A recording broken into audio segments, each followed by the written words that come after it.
Assalamualaikum warahmatullahi wabarakatuh.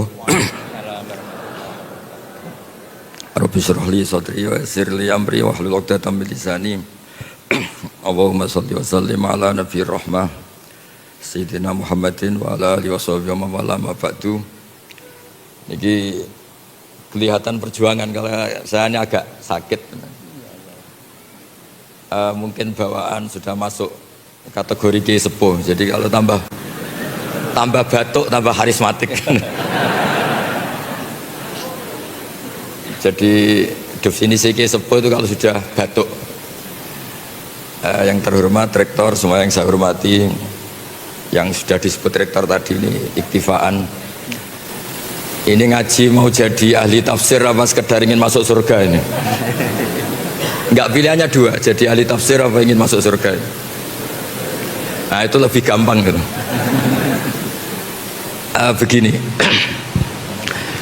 masuk surga itu menurut keyakinan semua ulama, bukan satu kelompok tertentu. Ya dinikmati saja, saya nggak tersiksa meskipun agak sakit, saya nikmati. Ada seorang yang dulu itu orang itu umurnya panjang-panjang, ada yang sampai 500 tahun, bahkan Nabi Nuh itu jadi Nabi itu 950 tahun. Jadi lebih lama ketimbang Pak Fathul Wahid jadi rektor. Jadi Nabi Nuh itu jadi Nabi itu 950 tahun. Ada orang itu nggak pernah maksiat sama sekali. Dia selalu taat, dia selalu ibadah, nggak pernah maksiat. Ketika akan masuk surga ditanya sama Allah, kamu tahu kenapa masuk surga? Ya tahu ya Allah, karena saya tidak pernah maksiat, selalu taat. Maksudnya agak kayak yang di sini ya, kadang baik kadang enggak. Nah, itu bagus, itu normal itu. Yang enggak normal itu yang enggak tobat itu. Akhirnya ditanya sama Allah, ya Gusti, saya enggak pernah maksiat, saya selalu taat. Kamu umurnya berapa? 500 tahun. Ya sudah, di surga 500 tahun. Terus dia komplain, info yang saya terima surga itu selamanya, kenapa hanya 500 tahun? Ya kan Anda amal hanya 500 tahun, maka ya balasannya hanya 500 tahun. Yang abadi itu rahmatku, yang abadi itu anugerahku. Amal Anda terbatas, maka surga Anda juga terbatas. Monggo Prof Heri. Monggo Pak Heri, monggo. Ya saya ulang lagi ya. Artinya andaikan surga itu karena amal kita, yang amal kita terbatas, maka surga kita akan apa? Terbatas. Yang tidak terbatas adalah anugerah Allah Subhanahu wa taala. Sehingga saya tadi bilang, kalau Anda ngaji di sini hanya ingin masuk surga itu gampang sekali. Karena ini terkait anugerah Allah yang tidak terbatas. Tapi kalau Anda ingin ngaji sebagai ahli tafsir, lah itu yang kualifikasinya agak berat. Mungkin saya sakit juga karena biasanya saya ini ayem tenang karena didampingi Pak Kures, ini didampingi Pak Fathul Wahid. Jadi kayak kaget itu. Mungkin frekuensinya jauh lah. Jauh itu kan, saya ini orang akhirat, dia kayaknya keberatan ngelepas jabatan rektor. Saya tadi cerita ke beliau, saya itu punya teman kiai itu wajahnya banyak yang nggak ganteng. Tak tanya, kenapa engkau nggak ganteng? Padahal kiai sudah 50 tahun. Saya ini jadi kiai Gus, mulai kiai sampai sekarang itu orang salam tempel ke saya itu maksimal 50.000. Itu saja punya rezeki kalau ada orang mati katanya. Jadi kalau Pak Fathul Wahid mau daftar kiai, siap-siap rezekinya hanya 50.000, 20.000. Makanya agak siap beliau. Terus saya teruskan masalah tobat tadi. Salah dan baik atau baik dan salah itu ada konsep dalam Al-Quran. Ini contoh ini agak ekstrim tapi mohon didengar. Orang yang kadung salah atau terlanjur salah itu Quran masih ngasih solusi, wa yadra'una bil hasanati sayyi'ah.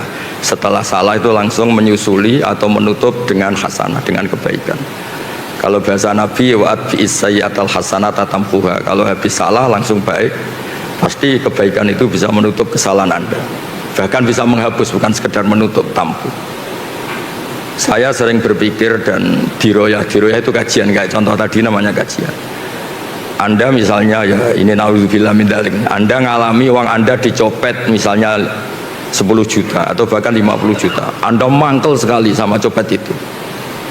Tapi pas istri Anda mau ditabrak mobil atau anak Anda mau ditabrak mobil, kebetulan copet itu yang menyelamatkan, dan dia atas nama kemanusiaan saja menyelamatkan.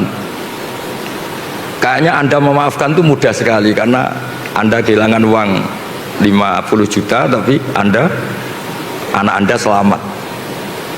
Jadi saya pernah ditanya kiai, ditanya beberapa orang, masa iya Gus kebaikan itu bisa menghapus kesalahan? Terus saya beri contoh tadi, andaikan Anda dicopet, kemudian copet itu yang menyelamatkan Anda dari kecelakaan, kayak apa? Anda terima kasih dan mungkin Anda segampang itu melupakan kesalahan copet tadi. Nah ini penting saya utarakan karena dulu ini cerita-cerita dulu zaman orang baik. Itu kalau tobat itu seperti itu. Jadi dulu kata Umar, sahabat Umar, saya ini ketika kafir sering bikin takut orang Islam. Maka ketika saya Islam harus sering bikin takut orang kafir. Makanya ketika dia Islam pertama, dia itu ditanya Rasulullah, kamu mau kemana Mar? Mau ke rumah Abu Jahal. Pertama dia ke rumah Abu Jahal, ditotok Abu Jahal keluar, terus kata Umar, kamu tahu saya sekarang apa? Saya sudah Islam. Jadi kalau kamu macam-macam sama Nabi Muhammad berhadapan sama saya, itu satu-satu ke rumah Abu Jahal, Abu Lahab dan seterusnya. Sehingga ada ketakutan orang kafir mengganggu Nabi. Dan itu awal Islam disuruh dakwah jarrah, disuruh fasda bima tu'mar, disuruh terbuka dakwahnya. Begitu juga secara sejarah, Khalid bin Walid itu panglima perang orang kafir, dan dia menang tuh karena keahlian strategis. Sahabat itu ya manusia ya kayak kita lah, dalam watak-watak manusia kayak kita. Jadi intinya perang, sahabat itu di atas, beberapa sahabat mungkin ya kayak yang depan kita semua itu. Diprovokasi Khalid seakan-akan kalah, ngelepas beberapa harta ghanimah, harta rampasan. Dikira mereka kalah, terus orang Islam turun, Khalid muter di atas gunung, terus memanah umat Islam itu. Padahal Nabi sudah pesan para pemanah itu nggak boleh keluar dari gunung. Ya gunung di Arab itu saya paling 20 meter, 15 meter, jangan bayangkan kayak gunung apa Merapi, bukan. Makanya bisa manah. Kalau seperti gunung Merapi ya nggak bisa kan. Singkat cerita akhirnya umat Islam ini kalah karena satu menyalahi strategi yang dicanangkan Rasulullah, dua karena kepandian Khalid bin Walid. Ketika dia masuk Islam itu beliau bilang, kepandian strategi perang saya akan saya gunakan untuk umat Islam.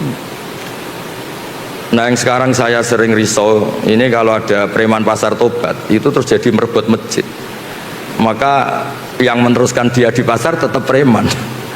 Harusnya secara teori fikih, sebagaimana saya dulu bikin ketakutan di pasar, sekarang tobat saya bikin ketentraman di pasar. Jangan terus jadi merebut masjid, penerusnya lebih jahat. Jadi tobat itu kalau dulu itu sebanding dengan tanda kutip kesalahan yang pernah dia lakukan. Kalau tidak banding maka seperti tadi nggak sambung.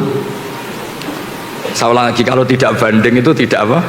Sambung kayak tadi, dia mengganggu hak adami, yaitu bikin orang takut.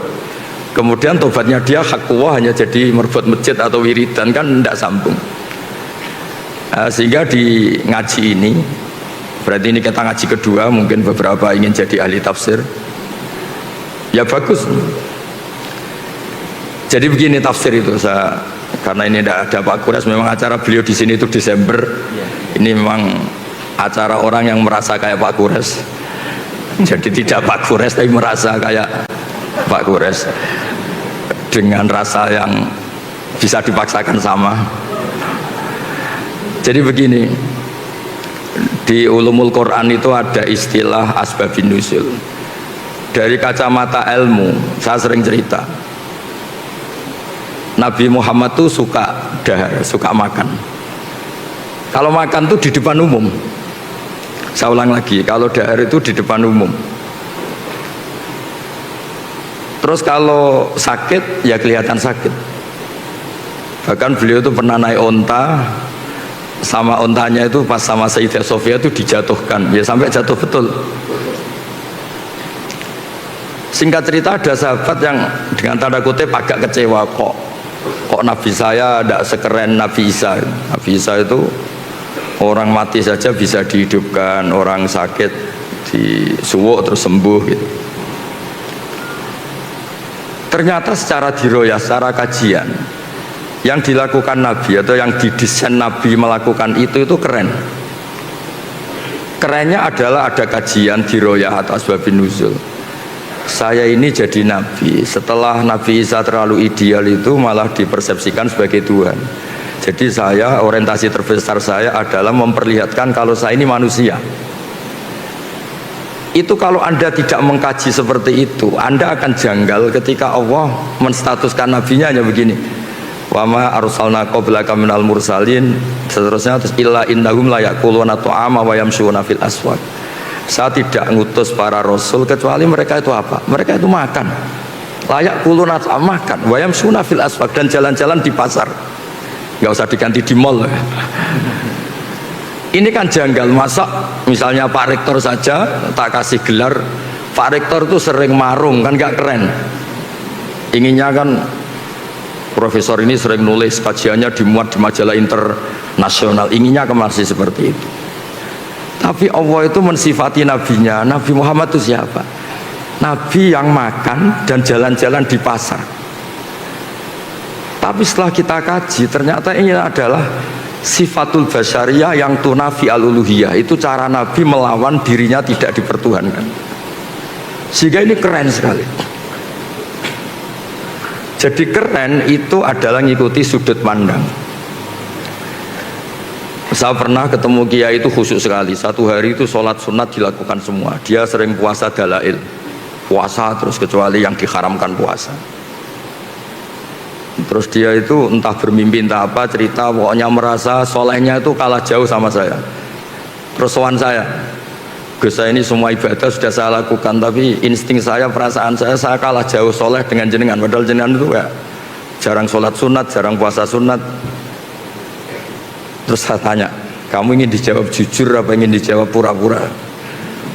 Terus dia bilang, dijawab jujur. Itu kalau orang soleh kayak kamu semua itu tidak ada yang masuk Islam, karena dikira Islam itu mewajibkan puasa setahun. Juga dianggap Islam itu mewajibkan sholat qobliyah, ba'diyah, sampai orang tuh capek.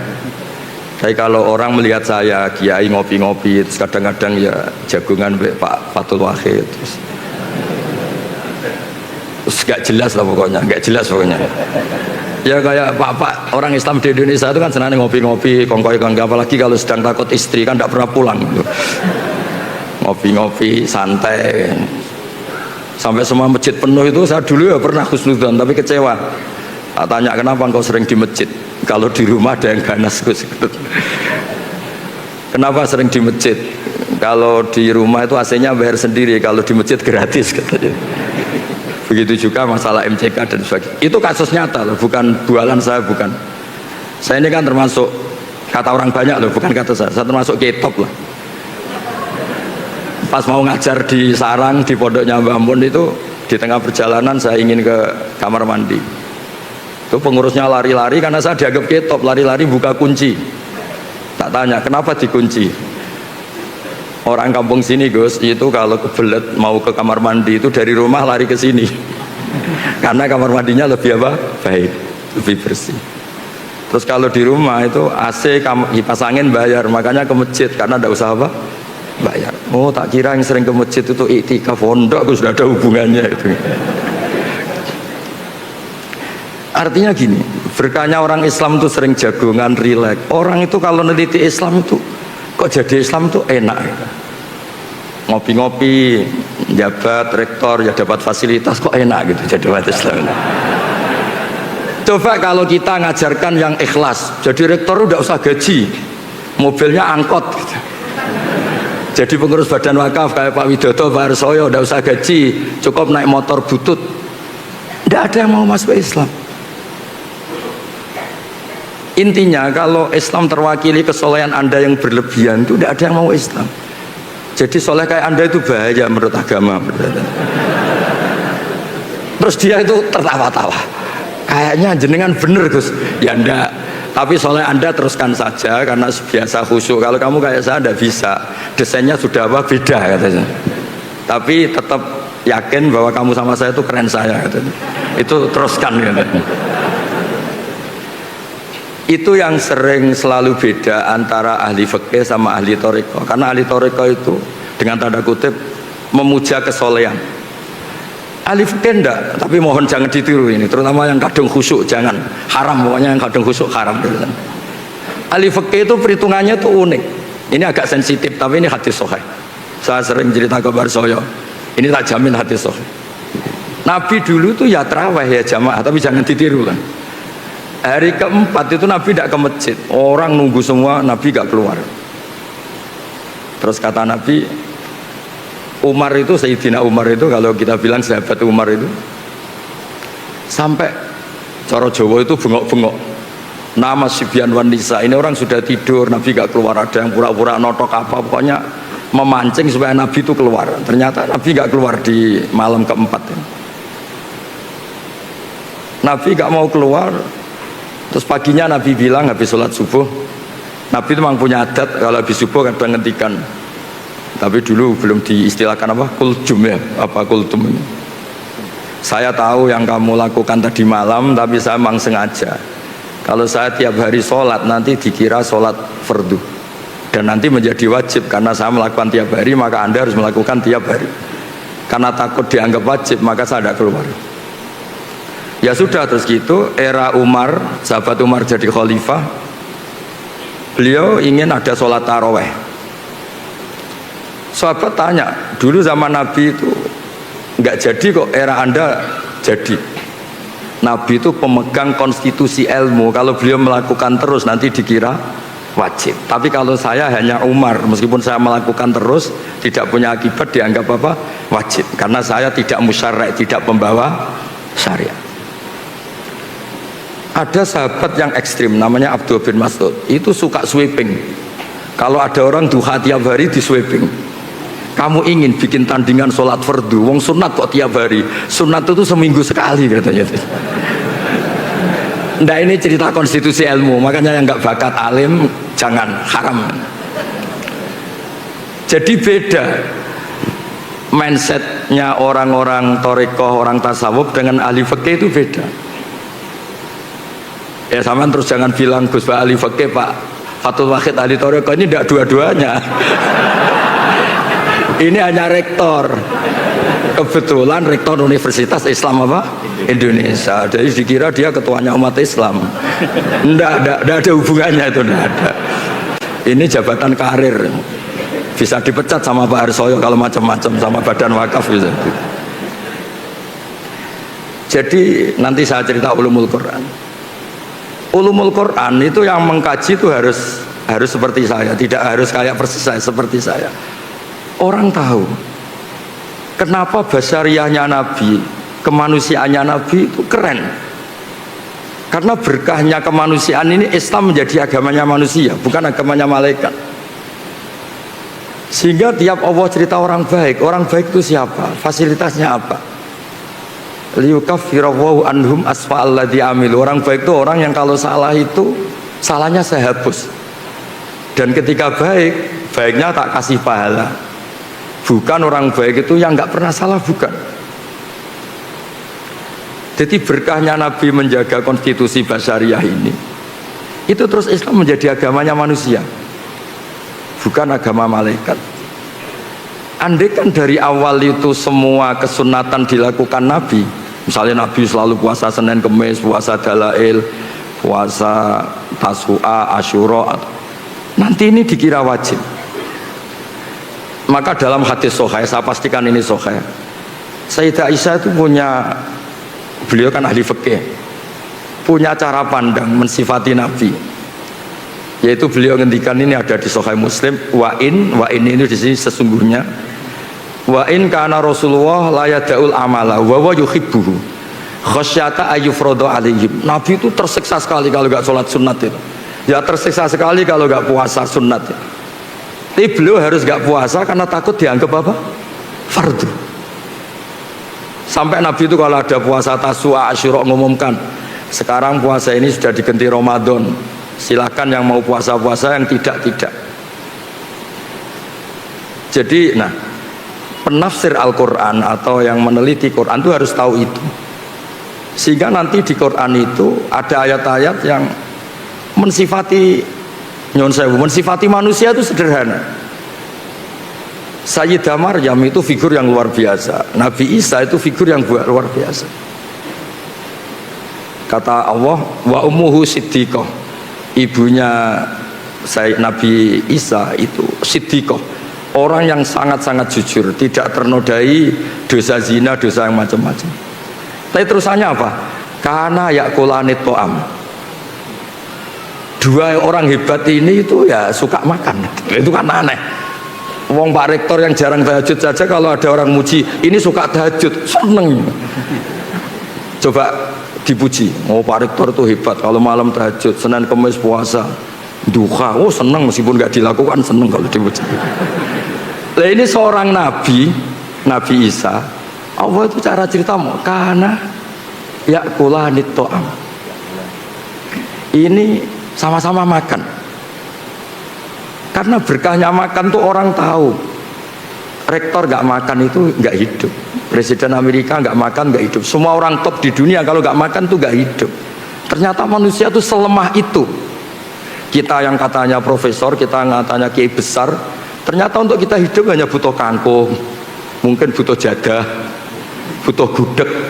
Terus kerennya di mana? Orang yang hidupnya ta'aluk sama benda-benda yang mati. Nah dengan seperti itu Quran sukses memaklumatkan wa khuliqal insanu dhaifa. Manusia itu lemah sekali. Saking lemahnya itu butuh sesuatu yang benda mati. Sebab itu Quran biasa ngendikan untuk nabinya, afa imma ta'u kutilang kolabtu Muhammad, apapun hebat anda mati. Bahkan ada kemungkinan mati anda ini terbunuh. Terbunuh itu kan kesannya agak keren, tidak jaduk, tidak sakti. Tapi itu diperlihatkan Allah supaya jelas dimerkasi Allah yang baki, yang abadi. Manusia apapun hebatnya itu dhaif, rentan. Makanya kelirunya kita kadang-kadang ngomong ini orang terhebat di dunia, ini orang nomor satu di Indonesia, orang terkuat di dunia. Sebetulnya kata Imam Syafi'i ketika menafsirkan ayat wa tawakkal 'alal hayyil ladzi la yamut, kamu itu harus tawakal sama zat yang enggak pernah mati, enggak bisa mati. Kata beliau, faman tawakkala ala sultanin au amirin au kadza wa kadza fa inna ma tawakkala ala sultanin yamut. Kalau Anda menggantungkan hidup pada raja, presiden, rektor, sama kiai besar, sama siapapun, sebetulnya Anda menggantungkan hidup sama orang sing yamut, yang akan mati. Nah, di sini pentingnya peneliti tafsir, ini mungkin untuk anak-anak di PPAI, itu harus tahu, sehingga nanti kalau ada sifat para nabi yang sederhana, itu hakikatnya luar biasa. Coba kalau Nabi Muhammad, Nabi Isa sering munajat di kamar, nggak kelihatan orang. Mungkin orang malah ngayalnya, wah mungkin sedang ke Mekah terbang. Kalau Pak Fatul Wahid itikaf di rumah, oh kelihatannya di rumah, tapi rohnya di Mekah gitu. Kalau istrinya sedang curiga, kelihatan itikaf, pikirannya di jadah itu gitu. Ya terserah, sedang baik apa enggak. Apapun itu ibadah itu punya sisi melahirkan banyak mitos. Sehingga kata ulama-ulama ibadah itu ada mahdoh kayak sholat. Kenapa sholat itu disunatkan jamaah? Ada yang bilang fardu. Karena biar konstitusi sholat ini tetap terbaca sebagai ibadah. Tapi kalau sholat itu sering tidak kelihatan, itu bahaya karena nanti melahirkan banyak mitos. Sehingga seorang nabi itu harus selalu menunjukkan al-a'rad al-basyariyah, sisi manusia. Karena dengan cara itu Nabi tidak dipertuhankan. Itu sirinya, rahasianya kenapa Allah mensifati Nabi wa ma arsalna qablaka minal mursalin illa innahum la ya'kuluna ta'ama wa yamshuna fil aswaq. Ketika mensifati Isa dan Maryam, Allah ngendikan kana ya'kulanit ta'am. Jadi mohon Bu Rektor ini nanti kalau di rumah jangan bilang Bapak ini Rektor UI, Bapak tukang makan. Bapak tukang apa? Makan. Jalan-jalan di pasar. Jadi saya mohon ini sebagai bentuk apresiasi saya karena dulu ketika Prof Zaini itu menerjemah, ya beliau dulu itu seniornya Pak Kures di Al Azhar. Terus ketemu saya bilang saya ini mulai kecil nekuni fikih, ngaji sama Mbah Maimun sama bapak saya, sehingga saya lebih ke konstitusi fikih. Saya ulang lagi ya. Jadi kesalehan yang dibawa orang-orang toreko atau orang tasawuf itu baik, tapi ini nggak bisa jadi konstitusi, karena kalau jadi konstitusi nanti terjadi ijabu malam yajib, mewajibkan sesuatu yang tidak wajib. Jadi memang menganalisis Quran itu harus orang fikih, karena kalau udah orang fikih itu dengan tanda kutip kurang-kurang gimana, jangan bahasakan kurang liar ya, kurang-kurang gimana.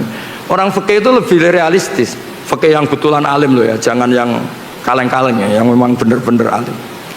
Jadi misalnya gini, saya baca misalnya Alam nasrah laka sodrok, itu kalau orang fikih langsung ngerti betapa sudut pandang itu menjadikan gampang legowo. Tadi dikatakan Pak Rektor, kalau ada perbedaan itu kembalikan ke ilmu.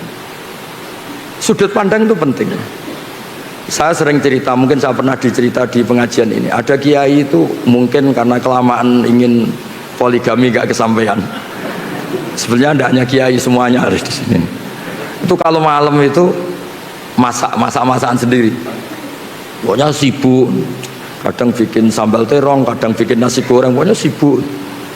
Ada santrinya yang orang toreko janggal, ini kiai gak pernah tahajud, makan terus, pokoknya kalau malam itu mesti masak. Ternyata kiai ini tetap wali, tetap dekat Allah. Terus dia cerita, Jong, dalam kitab yang saya baca di usul fikih itu ada kaidah, ini di Lubul Usul karangannya Syekh Zakaria Al-Ansori. Saya baca, saya hafal. Ithmamin mubakhin ila wa yatahaqqaqu bihi tarku haramimma fayal zamu minas sukun tarkul qatli wal zamu minas sukut tarkul qadzaf. Karena tidak ada sesuatu yang mubah yang dibolehkan Allah, kecuali sebetulnya saat Anda lakukan itu terjadi tarkul haram, meninggalkan haram. Artinya gini Bu Rektor, kalau Pak Wahid di rumah tidur, jangan katakan tidur alhamdulillah suami saya tidak dugem, alhamdulillah suami saya tidak nyari-nyari perempuan lain, bahkan saya pun nggak dicari karena tidur. Sehingga dengan status seperti ini tuh keren, karena ini namanya tarkul haram, meninggalkan haram. Makanya saya tuh sering berdoa sama Allah, semoga malaikat raqib atid tuh ngaji usul fikih, sehingga ada melihat anak-anak UI yang ngopi tuh ngopi, yang kongkoi, tapi mereka akan bilang hum tarokul haram, ini kelompok-kelompok yang meninggalkan haram itu. Nah, jadi makanya ini biar Pak Khul tahu, biar tahu kalau saya cerita ilmu gini kan, terus dia mikir wah berat nih Gus, berat. Tapi nggak apa-apa, saya disaingi juga ikhlas. Ya jadi saya mohon analisis Quran atau ulumul Quran itu harus seperti ini. Sebab itu Nabi-Nabi top di Quran itu yang diceritakan itu sering basariyah kayak tadi. Isa dan Maryam diceritakan kana yakulanit doa. Nabi Musa lebih parah lagi. Nabi Musa itu lebih basariyah lagi. Kecilnya dirawat Fir'aun, terus hobinya itu gelut tarung gitu. Terus delalah itu lari buron itu kematian. Ketemu Nabi itu ya nggak ngaji dulu dia, sementing dikawinkan dulu sama putrinya itu.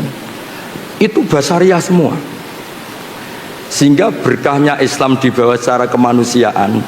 Ciri khas Islam itu adalah faroh. Faroh itu bahagia, happy. Qul bi fadlillah bi rahmati fa bidzalika falyafrah. Ya saya mohon dari berkahnya ngaji ini Anda akan tahu. Saya punya kitab namanya Al-Minanul Kubro. Itu di situ cerita ada wali yang sering makan sama wali sering ibadah. Ternyata yang sering makan ini walinya lebih tinggi ketimbang yang sering ibadah. Ditanya kenapa engkau lebih tinggi? Karena saya kalau makan itu langsung syukur. Jadi alat duniawi tak jadikan syukur sama Allah karena saya bisa makan. Sementara yang sholat ini gak jadi wali-wali karena ketika sholat dipakai sarana, ya Allah kasih hidup yang mapan, kasih istri yang cantik qanaah. Ternyata salatnya dia dipakai sarana duniawi. Jadi sholatnya dipakai sarana apa? Duniawi. Gayanya sholat tapi otaknya itu dunia. Sholat hajat lah gampangannya. Angel lu menerang no. Lah ini tuh Islami. Karena setiap makan tuh dia nangis, ya Allah, saya ini yang kiai besar selemah ini. Katanya saya orang hebat, saya presiden, saya kiai besar, saya rektor. Kalau nggak makan jadah ya kok lemes. Jadi itu unik karena itu dimaklumatkan wa khuliqal insanu dhaifa. Sehingga seorang nabi yang kekasihnya dibahasakan Allah afa immata au qutila, afa immata au qutila. Muhammad itu mati atau terbunuh. Nah, ini yang terakhir sebelum diskusi. Quran juga cerita jejak sejarah. Ini urusan makan lagi. Syarat jadi nabi diantaranya itu selain soleh, selain baik ini nabi loh, ada kiai nabi. Syaratnya turunannya nabi. Kalau kiai kan alhamdulillah ada Gus asli, Gus naturalisasi, masih bisa dinego. Tapi kalau nabi itu memang harus turunan nabi, bapaknya harus ada yang nabi. Orang Yahudi itu Yahuda bin Yakub bin Ishak bin Ibrahim. Ini ngaji paling keren karena saya sudah agak batuk, jadi sudah kayak kiai sepuh, itu sudah keren. Yang nggak keren tuh yang ngundang, kiainya sakit kok diundang gitu. Itu tanggal 10 kemarin ini Pak Harsoyo, Pak Widodo, Pak Rektor itu main ke rumah saya, tak pikir ikhlas. Nah, ternyata enggak ini. Ya semoga diampuni Allah Subhanahu wa taala.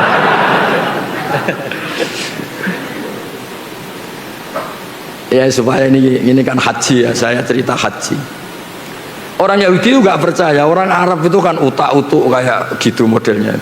Masa iya jadi nabi? Karena bangsa yang nggak suka baca, orang Arab tuh nggak suka baca. Kok tahu ada nabi itu dari mana asal-usulnya? Itu Allah kalau cerita itu unik. Dan ini semuanya basyariah. Nabi hebat sehebat itu ternyata dari cerita basyariah. Nabi Ibrahim itu suami yang takut istri. Ketika dia menikahi Hajar itu diusir sama Sarah. Sarah ini istri pertama yang cantik. Hajar diusir. Di mana-mana kalau diusir ya lari. Singkat cerita karena beliau Nabi sama Allah itu dilarikan ke Mekah. Bukan dari Jepara ke Jogja, bukan ke Mekah. Kalau Jepara sama Jogja sama-sama nggak kota suci. Diusir ke Mekah. Setelah di Mekah namanya Hajar itu kan istri-istri yang baik.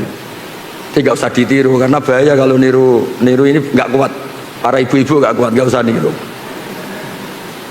Terus setelah di Ka'bah, dekat Ka'bah ditinggal. Hanya dikasih satu ketel air sama beberapa makanan yang paling 2 hari pasti habis. Sudah punya anak Ismail masih kecil. Ketika Ibrahim pulang, itu ditanya, maksud kamu gimana? Ninggal anak dan istri di bumi yang tidak ada makanan. Yang ditanya ya makanan, bukan nggak ada sajadah, bukan nggak ada makanan. Tapi setelah ini yang religius tetap religius, ini makomnya ahli fikih, yang tetap khusyuk nggak apa-apa, cuma khusyuk yang berfikih, khusyuk yang apa berfikih. Kalau saya ini berfikih yang nggak perlu khusyuk karena konstitusinya memang nggak boleh khusyuk. Setelah itu nggak jawab. Itu khasnya lelaki, kalau nggak bisa memenuhi hajat istrinya itu nggak bisa jawab. Lama-lama sampai ketiga terus, apa Allah yang menyuruh ini? Ibrahim hanya ngangguk, mantuk. Kata Sayyidah Hajar, idzan la yudiuni, kalau gitu saya tidak akan disia-siakan. Singkat cerita terus dia kesana kemari menjadi sofa marwah, lama-lama dapat zam-zam, terus lama-lama Ibrahim kesana. Dijak bangun Ka'bah. Ka'bah sudah ada dulu tapi belum terbangun sebagai bangunan. Itu pertama Nabi Ibrahim berdoa, ini juga urusan rezeki. Ya Allah, Mekah itu negeri yang tandus. Tapi saya mohon semua orang tertarik sama Mekah. supaya menghasilkan banyak rizki. Ya jangan biasakan banyak cuan, banyak apa, rizki. Nanti terlalu gaul. Masa iya Nabi Ibrahim bilang apa? Cuan. Nanti dikira Nabi Ibrahim ikut Gen Z kan repot nanti. Tapi yang didiskusikan pertama dengan Allah itu ya rizki. Singkat cerita terus Ibrahim dan Ismail bangun Ka'bah. Kemudian karena Nabi Ibrahim itu keramat, kaki yang dipakai nginjek batu itu membekas. Dan itu yang dipakai dalil Allah berargumentasi ketika orang Yahudi ragu, masa iya orang Arab itu ada yang turunan Ibrahim. Terus Allah bilang fi ayatum bayyinatum maqamu Ibrahim. Bukti kalau Ibrahim pernah hidup di Mekah itu ada jejak kakinya. Dan bukti kalau Ismail tinggal di Mekah itu ada prasastinya Robbana inni askantu min dzurriyyati biwadin ghairi zar'in. Saya pastikan Ismail ini supaya diam di Mekah.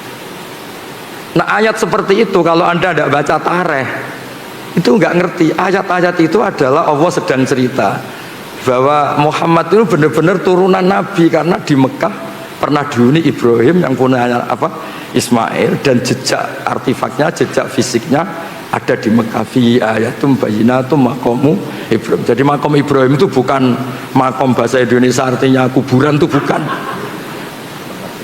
tempat berdiri.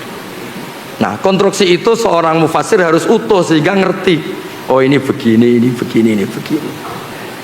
Ya kembali lagi nanti kalau nggak jadi rektor, kalau ingin jadi kiai yang pertama tadi pokoknya orang ngaji saya masuk surga, orang ngasih uang saya 50.000 masuk surga, dan seterusnya dan seterusnya. Jadi saya mohon peneliti tafsir atau peneliti Quran itu konstruksinya harus utuh sehingga ayat yang kelihatan biasa menjadi luar biasa, karena manusia itu pasti mendiskusikan ekonomi. Rabbana liyuqimus shalah faj'al afidatan minan nas tahwi ilaihim warzuqhum minats thamarat. Jadi mesti diskusinya itu rizki, sehingga mendiskusikan rizki itu tidak mengurangi kesakralan nubuwah. Ya saya kira demikian. Assalamualaikum warahmatullahi wabarakatuh. Waalaikumsalam warahmatullahi wabarakatuh. Baik, terima kasih Gus Baak. Selamat datang Ibu Profesor Ning Ova Amelia, Ibu Rektor Universitas. Kenapa dipanggil Ning? Ya, kita panggil Profesor Ning Ova Bu, karena anak kiai. Terima kasih Prof. sudah berkenan hadir. Dan ini juga hadir juga ada Bapak Rektor terpilih Bu Bapak yang insya Allah akan menggantikan saya mulai 1 Juni, Profesor Hari Purnama. Monggo Prof berdiri biar para hadirin tahu. Ya, insya Allah beliau nanti akan melanjutkan ngaji dengan Gus Baak terus. Ya, ya. Ibu Bapak, kita masih punya waktu. Kita buka ruang diskusi sesi pertama. Mungkin 3 orang. Ada yang dari kelompok putra dan kelompok putri. Yang putra ya. Ustadz Hashim satu, yang satu yang belakang pakai peci semua ternyata. Ya, ya yang pakai peci ada putihnya. Yang, nah nomor 2 Anda ya, ya itu ya. Kemudian yang putri satu, yang sini dulu Bu ya. Sini satu sama sana satu, oke, berdua. Panitia bisa sudah 4 dulu, 2 putra, 2 putri. Panitia mau dibantu mikrofonnya. Ustadz Hashim dulu. Terima kasih Pak Rektor. Assalamualaikum warahmatullahi wabarakatuh. Waalaikumsalam warahmatullahi wabarakatuh. Teman-teman apresiasi kepada Gus Baak yang masih kersorawuh meskipun gerah, semoga segera sehat kembali. Juga pada Prof Fathul, Pak Rektor yang akan tinggal menghitung hari mau selesai, juga Pak Rektor terpilih. Semuanya jazakumullah kalau jazak dunyan wa ukhron. Amin amin. Saya mohon penjelasan dari Gus Baak kaitannya dengan tema hari ini, peluncuran ulang Al-Quran, terjemahan artinya dari UII yang apakah kemudian ada hal baru Gus dibandingkan dengan yang sebelumnya.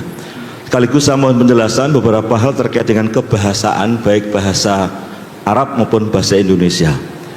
Satu, isim dhamir nahnu itu kan bisa 3 fungsi ya. Satu lil mutakallim ma'al ghair wa huwa mukhatab atau kita gitu ya. Yang kedua il mutakallim ma'al ghair wa huwa mutakallim aidon, atau orang pertama jamak, kami gitu ya.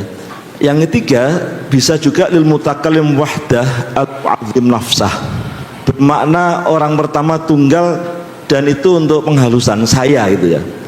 Tetapi sepanjang saya membaca Quran terjemahan, apakah itu Nusa Depak atau Kemenak sekarang atau UII, sepertinya tidak pernah ada yang menerjemahkan nahnu itu dengan saya. Meskipun dalam bahasa Indonesia boleh juga kami itu berarti orang pertama tunggal untuk orang besar, untuk raja. Tapi maksud saya kalau orang baca nggak paham, dia mengira kalau kami itu pasti jamak itu, tidak tunggal. Tadi juga dibaca ayat inna nahnu nazzalna dzikra wa inna lahu lahafidun, juga kami gitu. Meskipun lalu muncul tafsir, oh ya kami itu Allah kemudian menugaskan malaikat yang menurunkan, tapi kan tetap beda, otoritas absolut tunggal tetap pada Allah. Nah, apakah tidak sebaiknya kemudian ada yang diartikan saya itu untuk mempertegas itu dari ilmu mutakallim wahdah al muazzim nafsah gitu ya. Ini satu, ini yang pertama. Yang kedua, mau istinaf, saya mengapresiasi Gus Baha. Saya tadi sempat buka Quran terjemahan UI, ketika mau istinaf itu sudah tidak lagi di terjemahan kata dan. Meskipun nun sewu saya harus membandingkan, mohon maaf nyebut nama Quran terjemahan yang lain, Depak misalnya, Kemenak sekarang itu selalu pakai dan meskipun istinaf itu. Nah, ini salah satu yang membedakan, yang saya lihat di UI tidak. Jadi kalau istinaf tidak ada terjemahan dan. Tapi yang saya mohon penjelasan Gus Baha terkait dengan wawu atof tapi atful jumlah lal jumlah. Dalam bahasa Arab dimungkinkan, ya, tapi dalam bahasa Indonesia kan enggak. Kata dan itu tidak boleh untuk awal kalimat, karena dia kata penghubung antar bagian dari kalimat, apakah itu kata apakah itu frase. Jadi mestinya kalau kita pakai uslub bahasa Indonesia, karena tidak ada atful jumlah lal jumlah, maka tidak boleh awal kalimat itu dan. Nah, saya lihat masih ada di misalnya Al-Baqarah ayat 42, wala talbisul haqqa bil batil, itu masih ada kata dan gitu. Apakah tidak sebaiknya dipertegas, disesuaikan dengan uslub bahasa Indonesia yang tidak mengawali kalimat dengan kata dan. Satu lagi Gus, terakhir untuk dhamir munfasil antum atau kum. Ya, satu lagi ya. Terakhir Nusa. Tadinya mau banyak tapi karena nggak enak. Mau soal tanyakan tobatnya koruptor tadinya, karena tadi soal tobat gimana tobatnya koruptor, tapi soal fokus saja. Terakhir kata antum atau kum untuk mutasil itu pengetahuan saya kalau dalam bahasa Indonesia kan untuk orang kedua jamak, tapi kenapa dalam terjemahan itu dipakai kata kamu itu? Tidak, apakah tidak sebaiknya untuk mempertegas itu kalian? Termasuk Nun saya Gus, di UI masih kamu, lakum dinukum waliyadin, bagimu agamu, kenapa bukan bagi kalian, agama kalian gitu. Untuk mempertegas bahwa ini jamak gitu. Demikian, terima kasih, kurang lebih mohon maaf. Assalamualaikum warahmatullahi wabarakatuh. Waalaikumsalam warahmatullahi wabarakatuh. Sudah 4 pertanyaan tadi ya. Terima kasih Pak. Kita catat, kemudian yang belakang ya. Ya. Sebutkan nama ya dan asal mungkin ya. Nanti akan dikontrol oleh admin. Ya.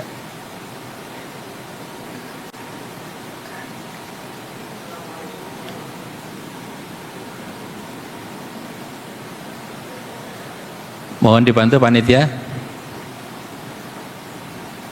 Ya.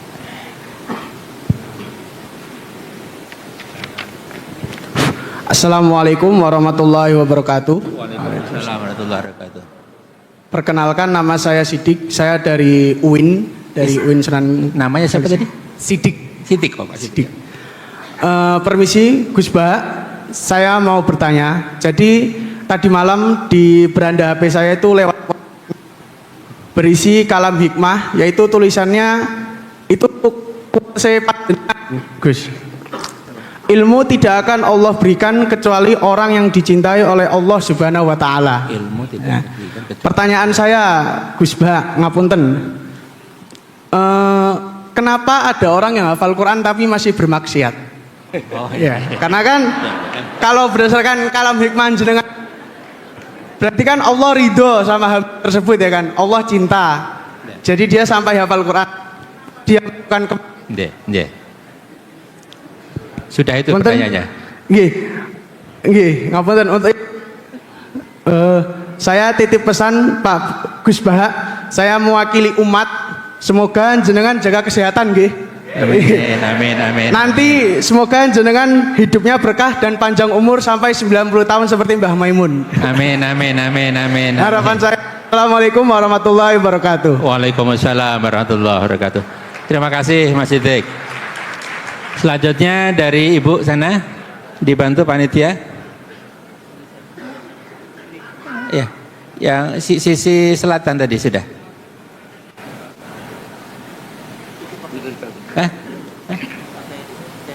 Tadi yang udah saya nunjukkan. Yang pojok tadi sana pakai jilbab abu-abu sama yang jilbab putih tadi ya.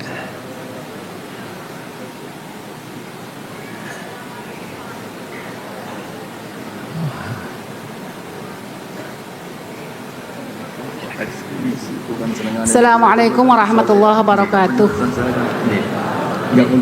Pada Ya, ini nyambung Gus tadi. Bahak yang saya hormati, tadi Gus Bahak mengatakan orang baik itu belum tentu orang yang belum pernah melakukan kesalahan.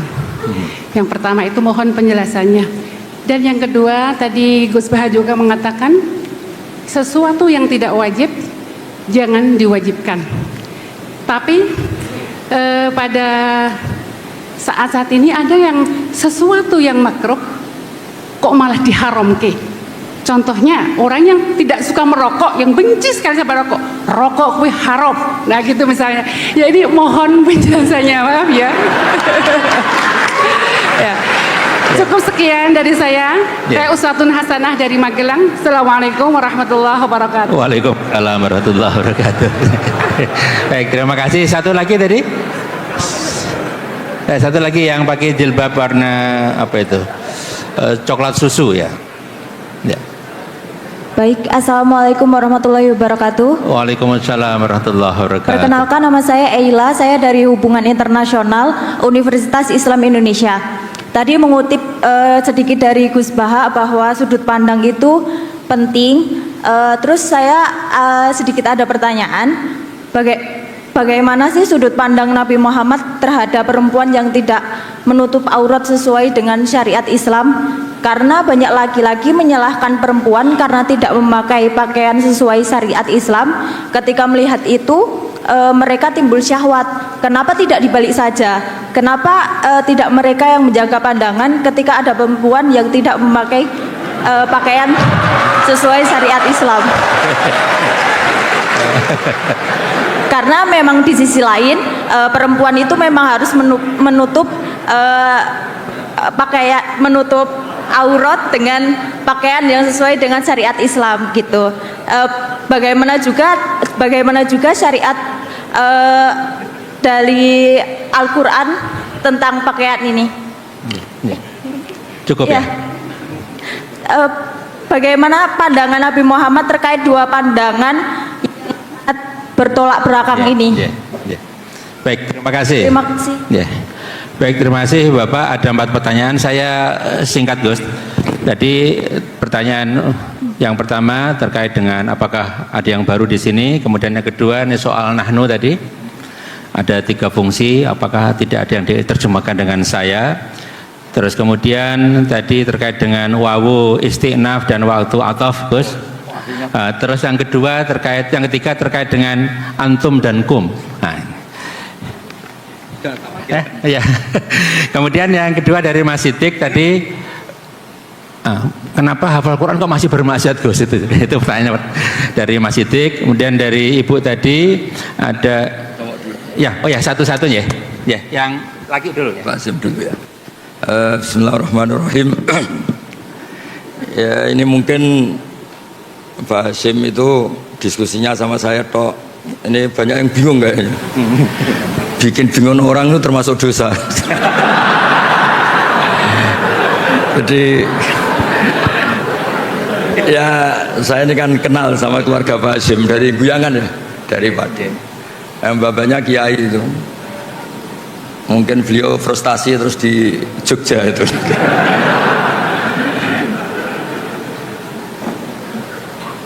Jadi dulu itu di antara kenapa Abu Hanifah itu jadi wali besar, itu ada hadis la turawi'ul mu'min, jangan bikin orang mukmin itu kaget. Itu kalau Abu Hanifah ketemu orang yang hutang beliau, itu yang sembunyi Abu Hanifah.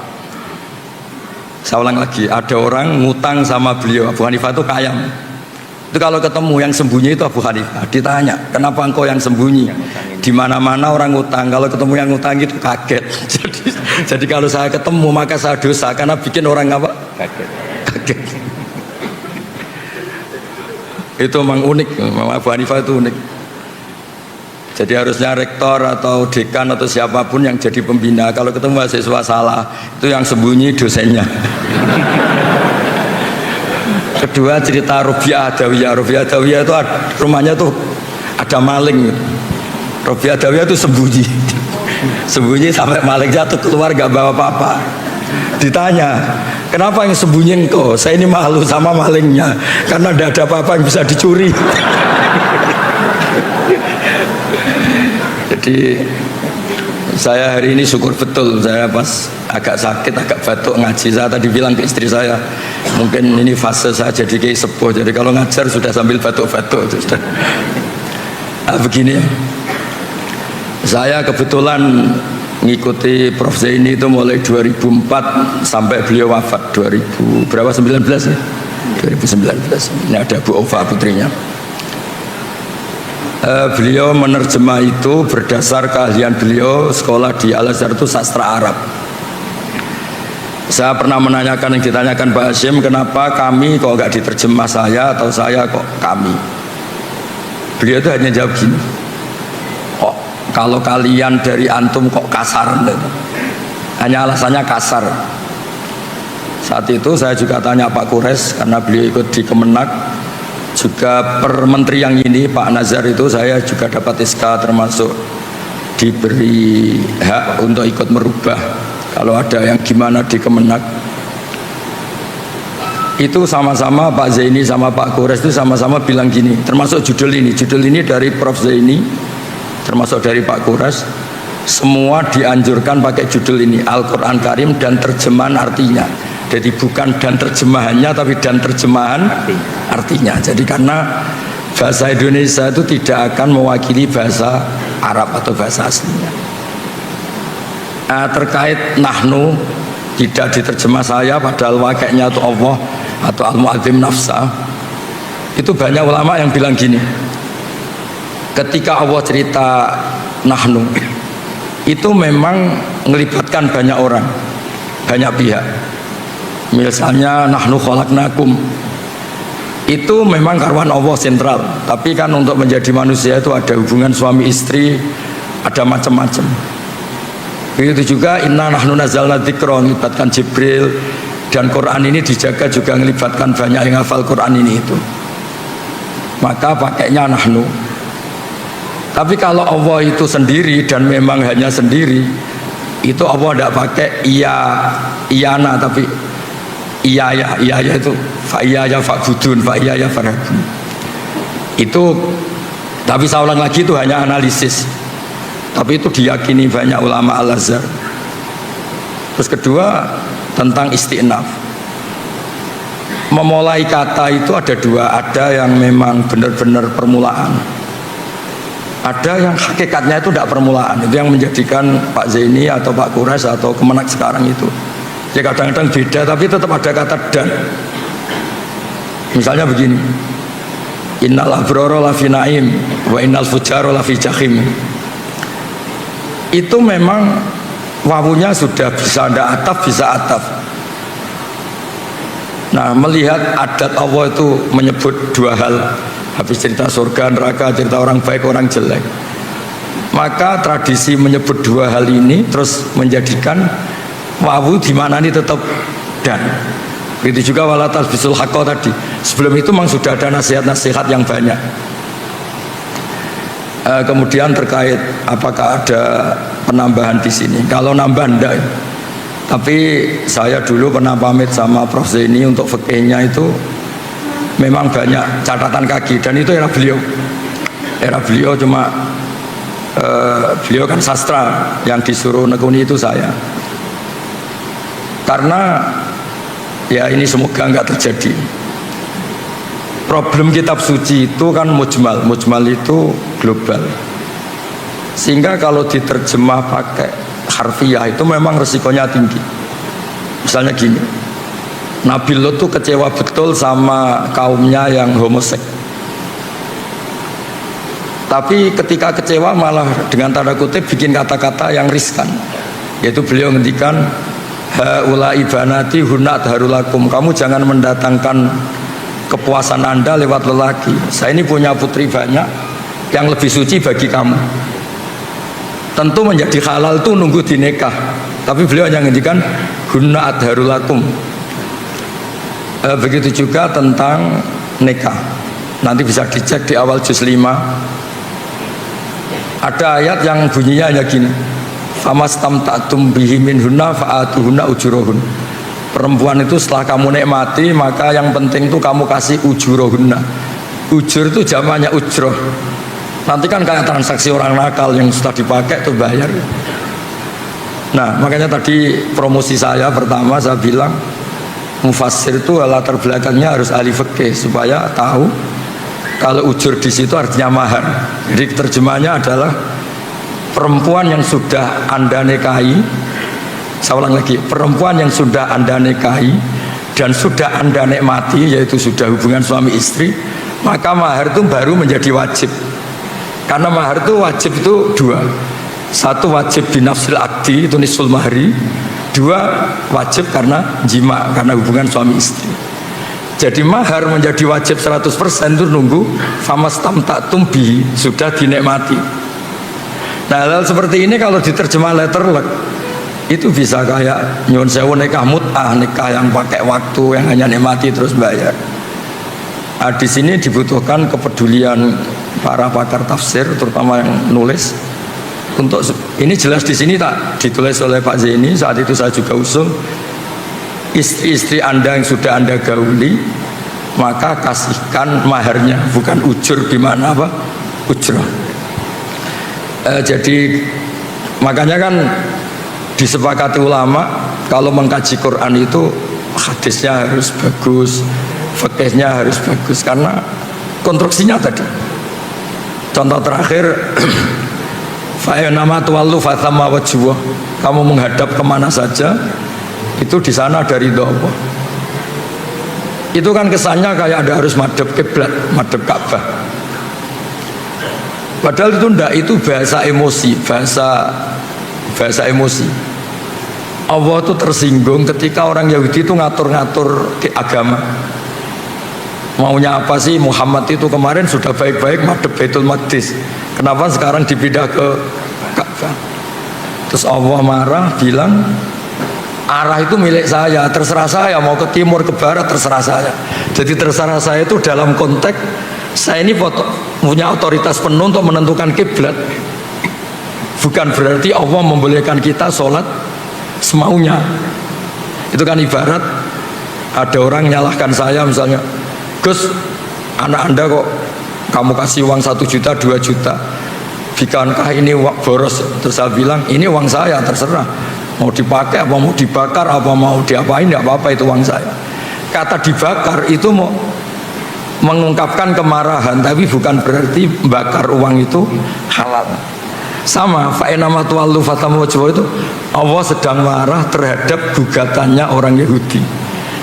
Nah bukti kalau Allah marah, mereka diredaksikan saya kulus sufaha, apa? Saya kulus sufaha. Nah ya kira-kira gitu dan seterusnya Pak Syed. Hafal Al-Quran masih bermaksiat.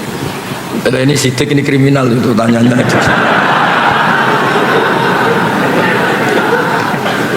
Nanti kalau kenapa orang hafal Quran masih bisa maksiat, lama-lama Anda tanya kenapa Pak Rektor masih butuh uang, itu kan ya repot. Jadi begini ya, agama ini unik. Allah itu tidak pernah menghalalkan maksiat, nggak pernah. Tapi Allah tahu betul kalau prakteknya orang itu pasti maksiat, beda ya. Kalau Allah menghalalkan nanti itu menjadi syariat. Tapi kalau Allah tidak realistis, namanya orang itu pasti maksiat. Makanya redaksinya Allah itu pakai fasilitas. Orang baik itu siapa? Orang yang fasilitasnya adalah kebaikannya diberi ganjaran, salahnya dimaafkan. Ya kira-kira definisi cinta. Cinta itu apa? Pas kamu baik diapresiasi, pas kamu salah dimaafkan. Tapi jangan pernah istri Anda bilang, wah Pak kamu salah gak apa-apa. Wah itu bisa bahaya itu. Jadi semua maksiat di Quran itu diceritakan pakai kalam khobar. Kalam khobar itu apa, misalnya cerita orang baik itu siapa? Orang yang menjauhi dosa besar. Misalnya gini, Anda mencintai perempuan, potensinya itu kan hanya nikmati melihat sama sampai hubungan suami istri. Nah yang sampai hubungan suami istri namanya zina, itu dosa besar. Tapi kalau Anda tidak bisa tidur ingat terus, itu namanya pengangguran. Nah, apa itu bilang? Alladzina stanifuna kabairal itsmi wal fawahisha illa lamam. Ya gak apa-apa lah, ingat-ingat sedikit, sementing gak sampai zina. Anda benci orang. Benci orang itu kan kelasnya bisa ngata-ngatain, ngerasani, menghujat, membunuh. Lah Allah itu kadang-kadang maklumi. Wong jenenge lagi gedeng, namanya baru benci ya, nggak apa-apa lah ngerasani, sementing jangan bunuh. Nah, sehingga ya kayak gitu. Misalnya ada orang kecelakaan, nabrak sampai mati, mesti kita bilang, "Mbok jangan nabrak sampai mati, nyerempet kan bisa." Gitu. Tapi bukan berarti nyerempet itu dihalalkan, bukan. Tapi kalau bandingannya nabrak mati itu, mbok nyerempet tok wae lah ben rapati mati gitu. Ben gak mati sakit gitu. Jadi agama ini dari awal memang tadi saya bilang ini agamanya manusia. Makanya ketika Allah cerita orang baik itu alladzina yastanibuna kabairal itsmi wal fawahish illa lamam. Orang yang menjauhi dosa besar tapi prakteknya tetap melakukan kesalahan-kesalahan apa? Kecil. Dan itu nggak bisa dihindari. Tapi saya ulang lagi, agama nggak boleh bilang kalau itu halal, karena nanti bahaya menghalalkan yang haram. Tapi jangan dinafikan. Karena kalau dinafikan itu menjadi tidak realistis. Sama lagi, kalau dinafikan itu menjadi enggak. Makanya tadi Mas Siddiq itu kriminal betul itu tanyanya itu. Lama-lama tanya, kenapa banyak kiai yang masih dosa? Kenapa banyak hafid yang wayab? Ya repot kalau gitu. Wong dosa itu bisa dimulai dari tidak maksiat. Dosa itu ada yang tarkul wajib. Jadi Anda di masjid iktikaf, saat itu istri Anda melahirkan, butuh pertolongan Anda, dan Anda tidak ada di sisinya hanya karena iktikaf, itu agama bilang itu haram, karena meninggalkan wajib, yaitu ngerawat apa? Istri demi iktikaf yang apa? Sunat. Jadi bisa saja yang di sini itu sekarang haram, ya bisa saja. Ternyata di sana banyak kewajiban, ditinggal apa? Di sini.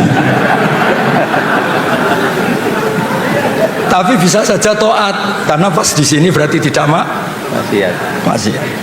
Nah, saya kira demikian. Ini yang dari ibu-ibu, Bu. Yang pertama ini Gus, komentar lagi, terhadap sesuatu yang tidak wajib jangan diwajibkan.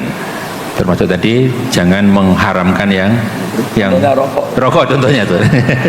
Kemudian yang terakhir ini sudut pandang Rasulullah terhadap yang tidak menutup aurat. Enggak itu loh di kenapa nyalain perempuan? Jadi dua perspektif tadi Gus, dua sudut pandang. Rasulullah kira-kira yang mana Gus kira-kira? Begini ya. Jadi saya pernah cerita, mungkin di sini mungkin pernah cerita. Saya itu punya tamu, kebetulan teman-temannya bapak. Dua orang sudah sepuh. Pas rame-ramenya MUI dulu fatwa rokok itu apa haram itu. Dua kiai ini sepuh dan saya cium tangan karena sepuh. Gus, saya ini mau tanya, kalau Anda jawab haram tak lawan, kalau jawab halal saya setuju. Karena temannya bapak ini, dia cerita, saya ini kiai kampung Gus, hiburan saya itu kalau habis isya agak pulang, rokok-rokokan di masjid sama kelompok kiai-kiai yang nganggur itu, ya sambil rokokan. Karena kalau pulangnya terlalu awal tuh ngadepi istri yang belum jinak katanya, karena kalau sudah jam 11, 12 kan sudah islami katanya. Ini kisah nyata ini. Terus kenapa jenengan ingin rokok itu halal? Itu yang saya kaget tuh jawaban ini.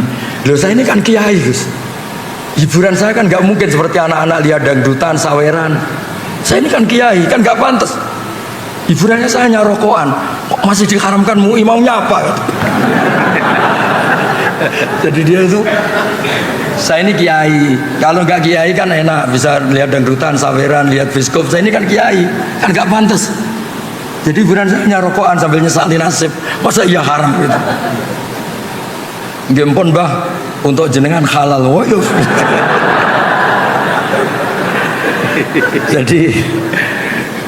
Jadi memang apa ya, sudut agama itu makro itu nggak jelas haramnya, tapi juga Anda jangan bilang halal karena kadang ya sampai ganggu kesehatan misalnya.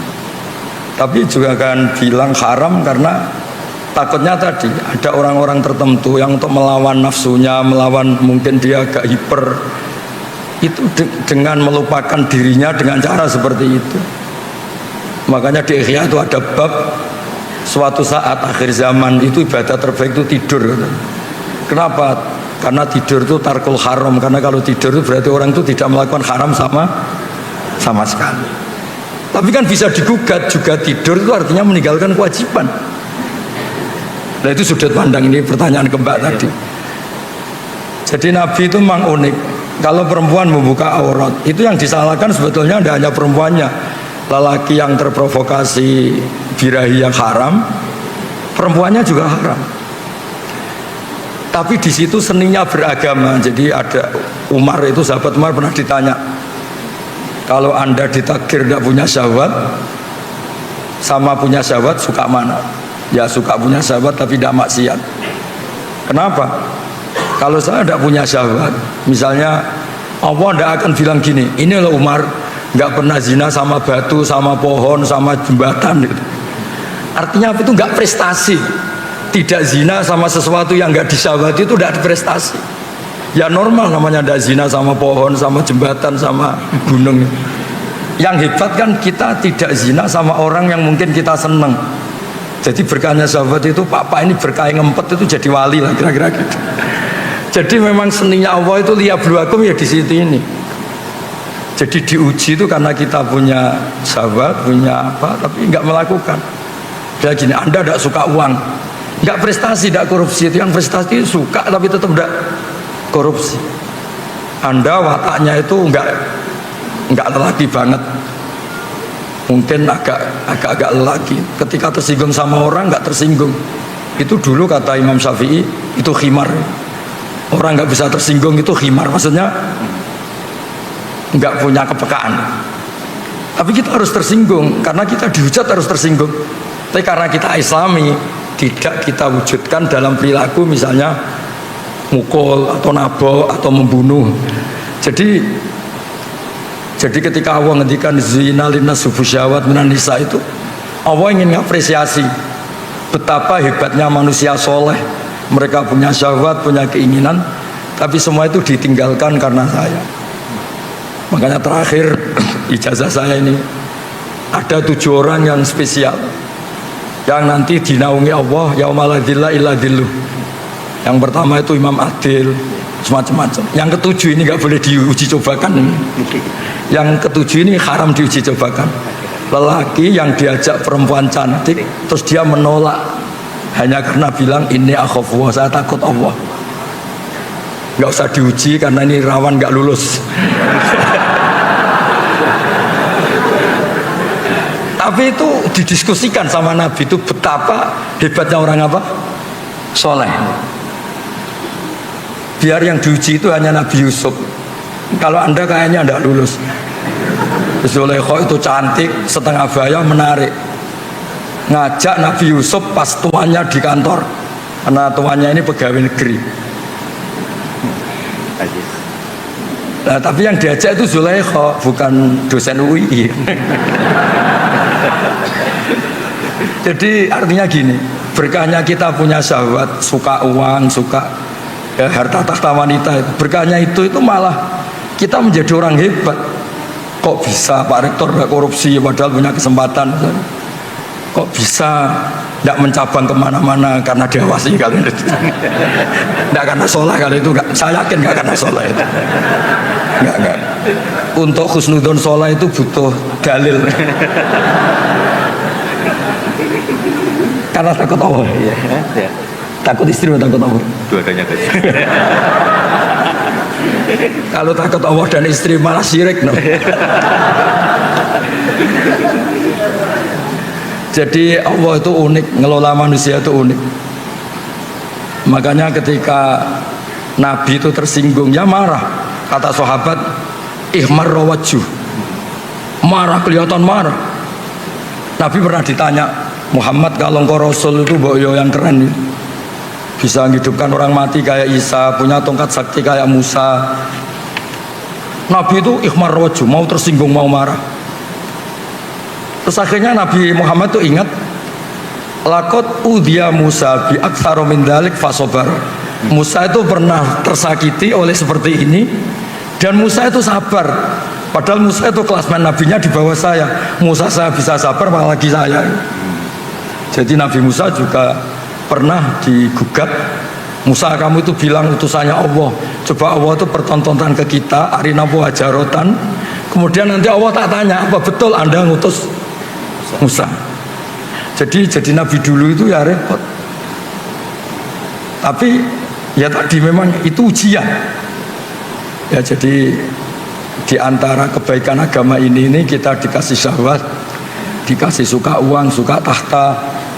Tapi kita bisa lulus. Tapi gak usah dicoba, gak usah dicoba. Karena kalau dicoba itu riskan. Jadi yang nomor 7 tadi itu warojulun da'atu imro'atun da'atu mansibin wa jamalin fakola ini akhofwa. Lelaki yang diajak perempuan cantik, diajak tuh. Diajak perempuan cantik, Nabi bilang itu cantik. Kalau gak cantik kan agak tunggale lah gitu kan. Tapi tetap bilang fakola ini akhofwa. Ya saya kira demikian cukup ya. Cukup ya. Masih Ya, dua pertanyaan lagi. Ya. Baik, terima kasih Gus. Sebelum membuka sesi, saya ingin menyapa ada dua tamu kita, Profesor Dr. Lamati Nulu Ahmad dari UMI Makassar. Terima kasih Prof. Kemudian Profesor Dr. Tamrin dari Universitas Melawarman Banjarmasin. Terima kasih Prof sudah bergabung bersama kami. Ibu Bapak, waktunya tidak banyak, kita buat dua penanya saja ya. Tampaknya sana satu, yang ya sana satu. Kemudian dari perempuan ini Pasilo ya satu. Yang sana satu ya, yang ya Anda ya, yang pakai jilbab warna apa itu, warna pink ya. Kok dari sini bukan pink ya? Ya, putih ya, oke. Dari mikrofon dari sana, yang sana dulu ya. Silakan. Singkat padat ya. Ya. Assalamualaikum warahmatullahi wabarakatuh. Pertanyaan saya singkat saja. Yang pertama, Al-Quranul Qadim itu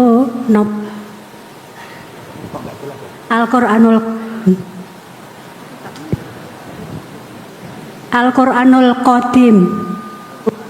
Yang kedua, selama ini kita meyakini bahwa Islam itu adalah agama yang paling sempurna dan Al-Quran itu adalah wahyu yang diberikan Allah kepada Rasul yang terakhir. Pertanyaan saya, apakah setelah Al-Quran itu Allah masih memberikan wahyunya pada kita umat manusia ini? Kemudian yang ketiga, Gak jadi singkat ternyata. ya singkat saja. Allah itu disifatkan wal awalu wal akhiru wal dhahiru wal batinu. Pertanyaan saya, Allah itu di mana? Itu saja. Sampun. Oh, di mana? Oke. Ya. Oke. Baik, ini pertanyaan kalam ini. Baik, kita catat.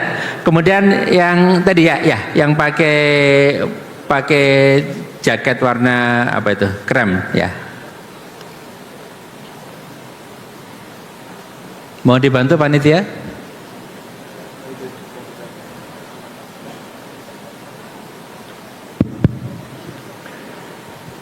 Baik, terima kasih atas kesempatannya. Perkenalkan, saya Lutfi dari Solo, Jawa Tengah. Izin bertanya, Gus Baha, di Indonesia ini kalau kami lihat indeks korupsinya cukup tinggi begitu. Ya. Tapi kalau kita lihat jumlah pesantren di Indonesia juga banyak, ya. Kalau kita bilang beberapa negara yang tidak ada, yang korupsinya rendah seperti New Zealand atau Selandia Baru, Australia dan sebagainya, pesantrennya bahkan mungkin tidak ada. Pertanyaannya adalah, menurut panjenengan Gus Baha, bagaimana kita menyikapi dan bagaimana strategi kita sebagai umat Islam atau bahkan para kiai ulama untuk bisa meminimalisir atau bahkan mengurangi secara signifikan praktik korupsi yang ada begitu. Izin kalau saya bisa mengutip perkataan Bu Sri Mulyani, mantan Menteri Keuangan, dulu beliau pernah mengatakan, banyak orang mudah tergoda uang, meski sholat rajin, naik haji sudah, umroh sering, puasa Senin Kamis, tapi waktu lihat uang lupa semuanya. Begitu. Kemudian yang kedua ini ada titipan pertanyaan, mohon izin, apakah setan itu berupa zat atau sifat? Terima kasih. Kalam lagi setan. Baik, terima kasih. Ini ada dua kelompok pertanyaan. Yang satu terkait dengan ilmu kalam, ya. Al-Quran tadi kodim, terus kemudian pertanyaan Allah ada di mana, Gus? Kira-kira gitu. Kemudian yang kedua tadi terkait dengan setan itu seperti apa, sifat atau zat, kira-kira sifat atau zat. Baik, kemudian yang kedua ini terkait dengan pertanyaan, kok sudah sering haji, sering umroh, puasa kemas, kok tetap korupsinya tinggi, Gus? Kira-kira gimana, Gus? Ya.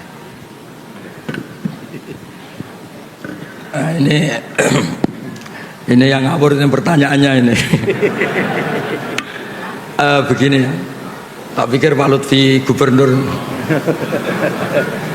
Begini, jadi di antara yang ditakutkan Rasulullah itu nanti, ini mbaknya siapa namanya tadi? Mbak itu bukan aja. Enggak agak boleh jelasin.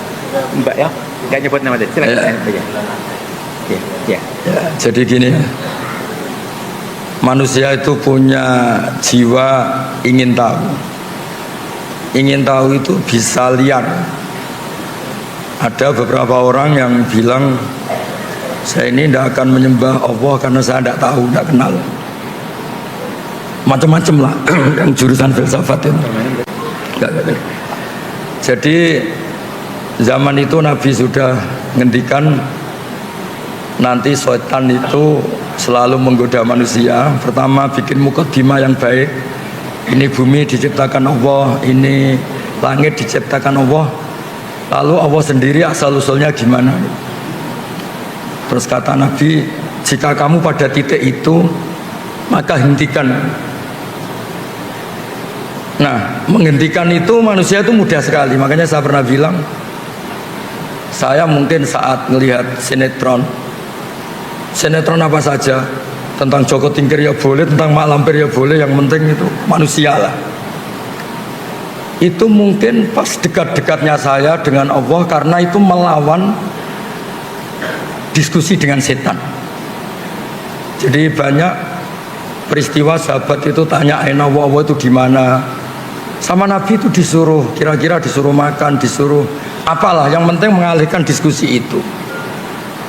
Nah caranya gimana? Caranya adalah kita yakin sistem tubuh kita ini profan, sistem tubuh kita ini seperti ini, punya keterbatasan. Jadi dari awal kita harus yakin sistem yang serba terbatas ini nggak mungkin bisa melihat zat yang tidak terbatas.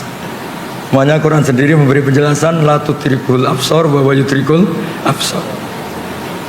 Nah, jadi itu termasuk yang dikhawatirkan Nabi, yang semoga bukan contohnya sekarang muncul di diskusi ini.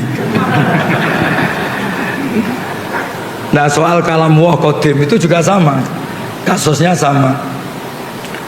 Dulu ada mihnah, ada tragedi sejarah terburuk. Ada seorang khalifah namanya Ma'mun, memaksa orang berpikir kalau kalam wah itu tidak kodim. Alasannya dia, ini agak serius diskusi ini, tapi nggak apa-apa. Insya Allah ilmu saya cukup. Ini bukan karena sombong, memang cukup. Terus ditanya, dia berargumentasi Quran itu ada tabat yada Abi Lahab. Abu Lahab itu hadis. Mendiskusikan yang hadis, pasti Qurannya juga hadis. Karena dia seorang khalifah, seorang raja, memaksakan yang tidak punya pendapat yang sama di penjara. Termasuk Imam Syafi'i, Imam Ahmad. Tapi sebelum di penjara, Imam Syafi'i lari ke Mesir, Imam Ahmad ketangkep terus di penjara. Ahmad bin Hanbal ini. Ketika di penjara, Imam Ahmad minta diskusi terbuka disaksikan banyak orang dengan tokoh Mu'tazilah. Diturutin, ada tokoh Mu'tazilah terbaik, terus diskusi disaksikan banyak orang. Nah ini yang mungkin kita salah. Kita kalau menafsirkan kalam itu kan firman Allah atau perkataan Allah atau ucapan Allah atau sabda. Setelah ketemu banyak orang, Imam Ahmad tanya, ketika dulu itu Allah sudah tahu enggak kalau akan menciptakan makhluk yang bernama Abu Lahab? Wah ya sudah tahu, Allah itu merencanakan semuanya ya dengan pengetahuan yang qadim. Termasuk Allah tahu sebelum menciptakan suatu saat Baha ini disuruh Pak Fathul Wahid ngisi pengajian meskipun Pak sakit. Saya tidak tahu secara fikih itu haram apa halal, tidak tahu. Kayaknya haram. Nah, si Abu Duat ini yang wakil Mu'tazilah, oh ya Allah tahu besok matahari terbit enggak? Iya terbit. Dari timur? Iya dari timur. Anda tahu? Ya tahu. Terus Anda ngomong sekarang ya satatlu syamsu ghadan, besok matahari akan terbit. Terus kalam Anda dengan peristiwanya dulu mana? Ya dulu kalamnya ketimbang peristiwanya. Nah, artinya apa? Nggak ada korelasi antara Allah cerita Abu Lahab kemudian Quran itu hadis. Karena sebelum kejadian yang terjadi, Allah itu sudah melihat bi ilmin qadim, dengan ilmunya yang dulu. Ya kayak Pak Fathul Wahid kan sekarang tahu kalau jadi rektornya tinggal berapa hari? Sekarang? Ya, seminggu lagi. Padahal belum terjadi. Berarti apa? Peristiwa sama pengetahuan dulu mana? Sama pengetahuan. Nah, wa kalamuhu ilmuhu, kalamnya Allah adalah ilmunya Allah. Nah dulu Khalifah Ma'mun itu hanya terprovokasi. Quran itu diskusi tentang Abu Lahab, tentang perang Uhud, tentang si A si B, itu hadis. Berarti yang mendiskusikan juga hadis. Nah Khalifah ini kan nggak pernah baca banyak ilmu kalam. Makanya kata Imam Ahmad, yang membentuk pikiran kamu seperti ini siapa? Suruh ketemu saya, besok diskusi terbuka. Setelah diskusi itu ya keok, si wakil dari Mu'tazilah itu keok. Karena ditanya, ketika Allah dalam azali itu sudah merencanakan apa dadakan? Ya sudah merencanakan. Allah tahu kalau mau ada makhluk namanya Abu Lahab, ya tahu. Fakalamuhu ilmuhu, ya kalamnya Allah itu ilmunya Allah. Maka kalamnya bersifat qadim. Nah, soal pertanyaan tadi Mas Lutfi, Allah itu di mana? Kalau Anda ingin nyari ya tak tunjukkan alamatnya. Kalau Anda tanya untuk mempersulit narasumber namanya muta'anid, itu bisa dipenjara. Nah, begini ya. Nabi itu unik.